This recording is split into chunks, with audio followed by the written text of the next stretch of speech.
Let's count up how many donations they've received so far. If you count up these boxes, 1, 2, 3, 4, 5, 6, 7, 8, and multiply it by these boxes, 1, 2, 3, that means you have 24 boxes full of clothes. And that's just the start. Residents like William are still dealing with severe flooding and power outages, making food hard to find. You can still see a lot of the damage that Lifeway Baptist sustained during that storm. From the floor, where ceiling tiles leave piles of dust and debris, to the ceiling, where water damage will cost the church thousands. This is the Gray Fox exhibit, almost completely underwater. Now, I'm about 5'3", and if I just take a couple of steps, it very quickly reaches my waist. Not all of Mary's neighbors are so lucky. While some of them are just dealing with debris in their yard, lots of them are dealing with a flooded out road or even a home. We are 1,000 feet above the city of Victoria, where technicians, instead of holding my camera like they are right now, would be airlifting patients to get medical aid they otherwise wouldn't receive. It's just devastating. A history hundreds of years in the making. It's very depressing. Has led William Zermano and his wife here to Goliad. Her family helped found this small town of just 2,000 people. We have some good memories here, you know, we've been living a nice, great life. The couple retiring outside town 20 years ago.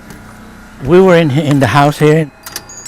History, for them, changed with Hurricane Harvey. We were riding it out and we were looking out that back window when all of a sudden we just saw the roof go that way. There's little left of that roof now, the inside uninhabitable. I'm not letting my wife come in. Hard enough as it is, you know, and I'm not letting her come in here and take a look at this.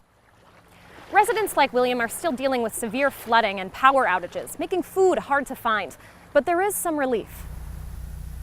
This is what we do. We got to help our folks in need, and this is what we do. At the Bum Phillips Retreat Center. Right now we have a little over 2,500 hot meals ready to go out for this evening. This is where volunteers from Operation Barbecue Relief are planning to put together more than 30,000 meals to help feed those without food or power this week. You can say it's adrenaline, you can say it's love, but all the above, the good Lord's watching after us, making us do the right things.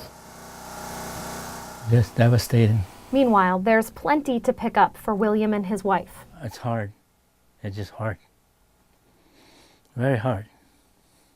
But still, they'll pick up where they left off, because history has proven they're too strong to be swept away by a simple storm. And we're going to stay here. We'll still be here.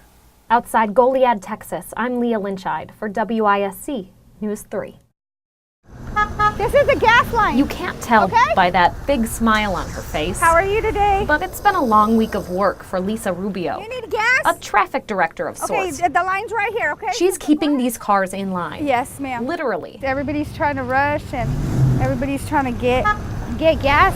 It's about noon right now, and as you can see, the line to get gas is at least half a dozen cars deep, and this is far from the worst we've seen it. We've actually seen this line stretch out into the road. It's been hectic. It's really been hectic. It's a long line. Everybody's trying to fill up the generators and their cars. And in a town where the gas won't last, At the end of the day, our pumps are empty. you're bound to find a wait. I guess about 35 minutes. And a lot of people who don't want to. Yes, I get cussed at, yelled at, but you know, it is what it is. Everybody's stressed out, so I understand. Go ahead and go to number 5. It's amazing how nothing, It's right there, okay? nothing No, ma'am. can get this girl down. There's nothing else to do but be positive, because in the long run, I mean, if you have a negative attitude, it's not going to make anything better. Thank you. They say a smile can be contagious. See, that's the kind of attitudes we need. You need gas?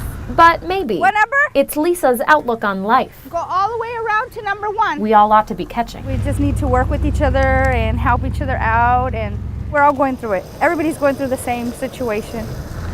In Victoria, Texas, I'm Leah Linscheid for WISC News 3. The Gulf is back to normal now, smooth as glass, 1 week after Harvey. For residents that live nearby in the town of Seadrift, normal will never be the same. We put everything that we could save in corners. Lupe Cavazos and her husband can't stay in their home anymore for fear of the walls caving in. Don't step on the wires. Outside, the damage is just as bad. The Cavazos came home to find their neighbor's shed in their front yard destroyed. Their own shed, covering their personal belongings, was found 3 blocks away. Oh, it's hard, it's sad, and we don't know what's going to happen. Where we're going to live, what we're going to do, we don't know. All the way across here it was completely black, Outside Seadrift, and I sprayed it with bleach. Lloyd Chatham has it even worse. I worked 50 years getting this place. I had one of the most beautiful yards in town. Without friends bringing him water, Lloyd would have no nourishment. That is all caved in. I put that little rubber deal up there. His house isn't livable, but he's living here anyway, with nowhere else to go. It's killing me, I'm telling you.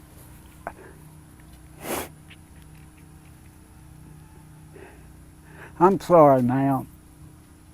It's just, I'm 75 years old. I can't get out work like these young men can anymore. I don't know what I'm gonna do. The sea, silent today, is back to the calm it once was. The people it left adrift, though, don't get that luxury. In the town of Seadrift, Texas, I'm Leah Linscheid for WISC News 3.